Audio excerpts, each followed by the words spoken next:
প্রতারণা মামলায় আটক ব্যবসায়ী মির্জা আবুল বাশার মামুনের স্ত্রী উল্লেখ করে সংবাদ প্রকাশ করায় ক্ষোভ জানিয়েছেন চিত্রনায়িকা ববি। ফেসবুকে এই অভিনেত্রী জানান, বাশারের সঙ্গে জড়িয়ে গণমাধ্যমে প্রকাশিত কথিত স্ত্রী বা স্ত্রী শিরোনামের খবরটি বানোয়াট ও ভিত্তিহীন।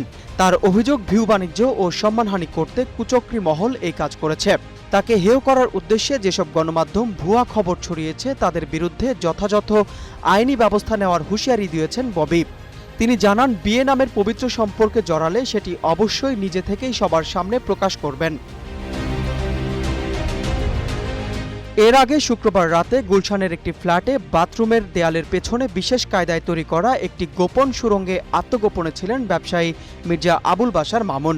দীর্ঘ 18 ঘণ্টার শ্বাসরুদ্ধকর অভিযান শেষে শনিবার তাকে গ্রেপ্তার করে গুলশান থানা পুলিশ। বিটিএল গ্রুপের প্রধান নির্বাহী কর্মকর্তার বিরুদ্ধে চাকরি দেওয়া, ব্যবসায় বিনিয়োগ, গাড়ি কেনা বেচা এবং কোরবানির গরু কেনার নামে সাধারণ মানুষের কোটি কোটি টাকা হাতিয়ে নেওয়ার একাধিক গুরুতর প্রতারণা মামলা রয়েছে।